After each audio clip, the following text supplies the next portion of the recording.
Vous vous demandez peut-être comment se démarquer dans un marché où il y a énormément de concurrence. Alors vous le savez peut-être ou pas d'ailleurs, mais dans le monde de l'artisanat, de la création ou encore de la mode, il est essentiel de trouver sa propre voie et bien sûr se distinguer des autres. Alors que vous soyez au début de votre parcours ou bien tout simplement que vous cherchiez à affiner votre style, cette vidéo est faite pour vous. Et aujourd'hui, j'ai l'immense plaisir d'accueillir avec moi Lorraine Dallamano qui est une experte en la matière et elle va vous partager tout simplement ses précieux conseils. Mais avant de commencer quand même, laissez-moi vous présenter Lorraine. Alors Lorraine, elle a fondé Alamano, l'Académie des créatifs, il y a déjà presque 4 ans. Elle s'est lancée tout simplement avec le défi d'aider les créateurs et artisans d'art à mieux vivre de leur passion. Un de ses objectifs, c'est justement d'accompagner les créateurs qui veulent vivre de la vente de leur création. Elle a aussi créé le club Alamano. Alors c'est une communauté d'entraide et de formation où il y a déjà plus de 150 créateurs qui sont motivés justement à vivre de leur passion. Alors pour tous ceux qui voudraient retrouver Lorraine et qui sont intéressés, tous les liens de ses réseaux et de ses offres bien sûr qu'elle propose seront en description. N'hésitez pas à aller voir, il y a un petit test qui est gratuit. Maintenant que vous savez qui est Lorraine, on va passer au vif du sujet. Et on va bien sûr commencer avec la question la plus importante pour démarrer bien sûr. Pourquoi doit-on se différencier sur le marché? Alors c'est bien une thématique extrêmement importante quand on veut vivre de son activité parce qu'aujourd'hui, on ne peut pas fermer les yeux sur le fait qu'en effet, on est sur un marché concurrentiel dans l'artisanat. On a beaucoup de créateurs et c'est vrai que, en fait, il est important aujourd'hui de se demander comment on peut se distinguer des autres créateurs pour faciliter aussi les ventes par la suite. Pourquoi c'est important? D'une part, parce que quand on a un style bien à soi, qu'on a une approche différenciante, c'est une façon de captiver l'attention du public. Si vous êtes sur un marché concurrentiel et que vous ne vous différenciez pas des autres créateurs, forcément, les efforts vont être doublés en termes de communication puisqu'on va avoir besoin, sur un même marché avec des produits équivalents, de se différencier des autres en termes de communication. C'est aussi une façon de renforcer sa crédibilité en tant que créateur. Parce que comme on a travaillé son axe de différenciation, on montre à ses clients qu'on a fait un véritable travail de recherche, qu'on est expert en tant que créateur professionnel. Lorraine a tout à fait raison, il ne s'agit pas seulement d'attirer l'attention, mais c'est aussi de créer une connexion émotionnelle avec votre audience. Qu'on soit clair entre nous, dans un monde où tout aujourd'hui se ressemble, se démarquer, c'est clairement une opportunité de montrer votre personnalité et tout simplement ce qui vous passionne vraiment. Alors par exemple, vous pourriez tout simplement choisir de vous spécialiser dans un domaine particulier de l'artisanat, comme par exemple utiliser des matériaux locaux et éco-responsables, ce qui est très important. Bien entendu, cette spécialisation, elle va attirer un certain type de clients, mais ça va aussi renforcer votre crédibilité et bien sûr votre authenticité. Alors ça montre aussi que vous suivez pas simplement les tendances, mais que vous êtes engagé dans quelque chose de plus profond, une mission, voire une vision. Alors le fait de vous différencier, ça fera aussi du coup que vous deviendrez non seulement une créatrice ou un créateur, mais aussi un leader d'opinion dans votre domaine à vous. Et bien sûr, le temps et les autres, ils vous regarderont vous pour s'inspirer, tout simplement. Mais il y a aussi une autre raison, et justement Lorraine va nous en parler. Plus on va se différencier sur le marché et plus on va être capable de mettre des prix qui sont à la hauteur de notre différenciation.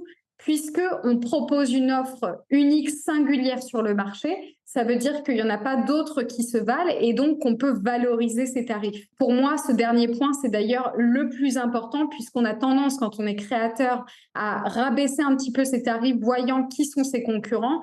Finalement, si on avait vraiment un axe de différenciation, on se sentirait tellement valorisé par les créations qu'on propose, on sentirait tellement qu'on est unique sur le marché qu'on ne se poserait pas la question d'aller baisser ses prix pour s'adapter au prix du marché. Merci Lorraine, clairement, j'aurais pas dit mieux. Alors effectivement, la différenciation permet également de définir une stratégie de prix solide, comme vous l'avez compris, et trop souvent, les créateurs, donc vous avez tendance à sous-estimer la valeur de votre travail et du coup, vous vous conformez en fait finalement au prix du marché, ce qu'il ne faut pas faire. Par contre, et c'est là que ça devient intéressant, en créant quelque chose de vraiment unique, vous avez le pouvoir finalement de fixer vos propres règles en matière de tarification. Du coup là, vous n'êtes plus en compétition uniquement sur le prix, mais surtout sur la valeur perçue de vos créations. Alors posez-vous 2 secondes et réfléchissez-y. Si vos créations, elles racontent une histoire qui est unique justement et qui résonne avec les valeurs de vos clients, eh bien ils seront prêts à mettre plus d'argent pour acheter une pièce qui sera du coup authentique et unique. En fin de compte, il s'agit juste de cultiver un sentiment d'exclusivité et de rareté autour de votre travail, ce qui non seulement va justifier le prix plus élevé, mais qui va aussi attirer des clients qui apprécient vraiment ce que vous faites. Avant de passer à la suite, j'aimerais vous demander quelque chose. Abonnez-vous s'il vous plaît à la chaîne, c'est totalement gratuit et ça me permet de pouvoir continuer à vous créer justement du contenu 100% gratuit. Si vous aimez aussi nos vidéos, n'hésitez pas à mettre un petit pouce vers le haut. Ça nous montrera aussi si vous aimez la vidéo. Je sais qu'il y a beaucoup d'abonnés de l'ombre comme je les appelle, mais honnêtement, ça nous donne beaucoup de force et voilà, vous voir interagir finalement avec le contenu qu'on vous prépare, eh bien ça nous fait plaisir. Continuons maintenant avec la suite de la vidéo. Maintenant que vous avez compris pourquoi il est crucial de se différencier, on va pouvoir passer à la prochaine étape. Comment le faire concrètement bien sûr. Il y a plusieurs façons de se distinguer sur un marché concurrentiel et Lorraine va nous donner justement des pistes très intéressantes. Alors, je vais commencer par le plus évident, c'est que bien entendu, on peut se différencier à travers le style artistique de ses créations. Et ça, on va avoir l'occasion d'en reparler un petit peu plus tard dans la vidéo, mais c'est vrai que c'est quand même l'axe le plus évident pour aller se différencier sur le marché. Mais il n'y a pas que ça. Il y a aussi la communication qu'on va engendrer autour de sa marque. Le fait de proposer une communication plutôt décalée ou alors d'offrir une personnalité à sa marque. Eh bien, tous ces éléments-là, c'est une façon aussi de se rendre plus visible en termes de communication et donc d'attirer l'œil de nos clients. Absolument. La communication, c'est bien plus qu'un outil promotionnel finalement, c'est aussi le reflet de votre identité de marque. Alors, votre communication, elle doit être cohérente avec votre univers et vos valeurs, bien sûr.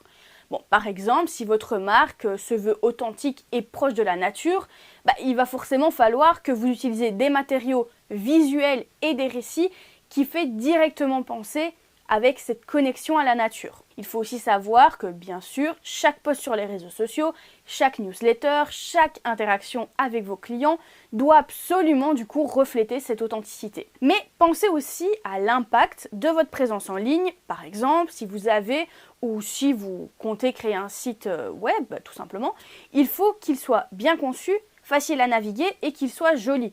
Parce que même si vous n'y pensez pas, quand vous arrivez sur un site qui est vraiment moche, clairement, ça ne donne pas envie du tout d'acheter. Et tout ça peut clairement faire une grande différence. Alors, on est bien d'accord, c'est un peu comme un package. C'est ça, plus ça, plus ça, plus ça, qui fera cet effet waouh et que les gens passeront à l'action d'acheter. On n'y pense peut-être pas assez, mais sachez quand même que c'est souvent le premier contact avec les gens qui vont avoir justement cet impact en voyant votre site. Ça va donner finalement cet aspect de votre marque et ça va aussi justement finalement fidéliser vos clients. En plus de ça, vous pouvez aussi jouer sur la transparence pour vous démarquer. Vous pouvez par exemple être ouvert sur votre processus de création, mais aussi sur vos défis et sur vos réussites. Ça va simplement plus humaniser votre marque et ça va aussi créer un lien plus fort avec votre audience. Alors, je sais encore une fois qu'on n'y pense pas souvent parce qu'il y a beaucoup de choses à penser, mais maintenant que vous savez tout ça, vous allez pouvoir l'appliquer. On peut aussi se différencier à travers l'offre qu'on propose au sein de sa marque. Ça peut être par exemple de proposer du monoproduit, donc proposer une sorte de produit. Ça peut être aussi de se mettre sur un marché niche en termes de clients. Tous ces éléments-là, c'est une façon quelque part de proposer un axe différent. Enfin, on se distingue aussi à travers l'histoire qu'on raconte autour de nos créations. Donc, toute la partie de ce qu'on appelle le storytelling qui est lié à la communication, c'est vraiment quelque chose qui va nous permettre de se distinguer des concurrents. Le fait de pouvoir immerger ses clients dans une expérience autour de sa marque, de pouvoir raconter des histoires autour de ses créations, ça va rendre unique chaque création parce qu'elle aura son histoire et son âme. Et c'est ce que les gens recherchent à travers l'artisanat. Exactement, c'est vraiment aussi un point crucial, le storytelling. Chaque création, finalement, elle a une histoire et cette histoire, c'est ce qui la rend unique et forcément, justement, on a envie de l'acheter vu qu'elle est unique. En tant que créateur, créatrice, c'est essentiel pour vous de pouvoir raconter ces histoires de manière engageante. Par exemple, si vous créez des bijoux ou un vêtement, peu importe, on va prendre des bijoux. En utilisant des pierres locales, vous allez parler de l'origine de ces pierres, des personnes qui les extraient, de la manière dont elles sont intégrées dans vos créations. Et ce type de manière de raconter une histoire, ça ne fait pas seulement ressortir finalement la valeur de vos produits, mais ça crée également un lien émotionnel avec vos clients. Ils ne vont plus seulement voir juste un objet, mais plutôt une œuvre d'art avec une âme. Le storytelling, ça peut aussi vous servir à inclure vos propres inspirations et motivations en tant qu'artisan. Vous pouvez partager ce qui vous a poussé à créer ça, ce qui tout simplement vous fait espérer d'accomplir grâce à votre marque, etc. Le fait d'avoir un tel niveau de transparence et d'authenticité, ça va aussi attirer non seulement des clients, mais aussi des fans qui soutiendront votre travail sur le long terme. Le dernier point, c'est de pouvoir offrir une expérience qui est exceptionnelle à son client. Donc, c'est vraiment de pouvoir penser en fait du premier contact jusqu'à l'après-vente. Comment est-ce qu'on peut créer la différence sur le marché? Est-ce que c'est par rapport aux options de personnalisation qu'on propose? Est-ce que c'est par rapport au contact qu'on va avoir avec notre client dès sa première approche sur Instagram, par exemple? Tous ces éléments-là dans l'expérience, comment est-ce qu'on peut faire en sorte d'être différent et de marquer l'esprit de ses clients? Donc, tu vois, c'est pas seulement dans le style artistique qu'on se distingue, c'est aussi tous les éléments autour de sa marque qui sont importants pour créer une véritable expérience unique pour son client. Je comprends tout à fait et je pense que vous aussi, bien sûr. Alors, un bon produit ne va pas se suffire à lui-même. Si derrière l'expérience globale, elle n'est pas du tout à la hauteur, ça n'ira pas. Bien sûr, ça inclut tout, depuis la facilité, comme je vous l'ai dit, de naviguer sur votre site internet, jusqu'à l'emballage tout simplement de vos produits. Imaginez juste en fait que chaque étape du processus, finalement c'est une opportunité de finalement surprendre vos clients. Par exemple, si vous mettez un petit mot manuscrit dans le colis, que vous avez fait un emballage écologique qui est très soigné, ou même tout simplement un suivi personnalisé après l'achat. Ça peut clairement transformer une simple transaction, un simple achat, en une expérience qui sera mémorable pour vos clients et justement qui n'oublieront pas. Et très important aussi, il est primordial de rester en contact avec vos clients après l'achat. Alors, par exemple, vous pouvez leur demander des retours, engager des conversations avec eux, mais aussi et surtout montrer que vous vous souciez réellement de leur satisfaction. Ça, c'est important aussi. Ça va non seulement améliorer leur expérience, mais ça va aussi renforcer leur fidélité par rapport à votre marque. Bien sûr, si vous créez une expérience client qui est exceptionnelle, vous ne vendez pas seulement des produits, mais vous, clairement, vous bâtissez une communauté de clients fidèles qui reviendront et qui pourront même potentiellement recommander votre travail. Maintenant qu'on a exploré les moyens de se différencier et de créer une expérience client exceptionnelle, on va maintenant parler de la dernière étape qui est cruciale, comment affirmer et développer son propre style artistique. Alors, c'est un processus continu qui demande du temps et de la réflexion et Lorraine va nous dire justement comment faire. Alors en effet, ça se fait en plusieurs phases et surtout ça se fait avec le temps. Parce que bien entendu, c'est normal quand on se lance dans l'artisanat et dans la création qu'on n'ait pas un style défini. Le style, il s'affirme avec le temps. Et d'ailleurs, je suis même pas certaine qu'un jour on puisse dire qu'on a vraiment un style qui va s'inscrire dans le temps. Parce que ça évolue, bien entendu, avec nos compétences, ça évolue avec les tendances du marché, tous ces éléments-là. Mais comment est-ce qu'on peut faire aujourd'hui pour définir un petit peu son approche en termes de style artistique? Voici quelques conseils. Si vous ne savez pas du tout quel est votre style et la façon dont vous allez pouvoir vous distinguer sur le marché avec vos créations, ça va être déjà d'entrer dans une phase d'inspiration. Parce que ce qu'on veut, c'est déjà connaître vers quel style on a tendance à plus s'orienter. Et pour ça, une phase qui est importante, c'est d'aller vous inspirer un petit peu de ce qui se fait dans votre marché.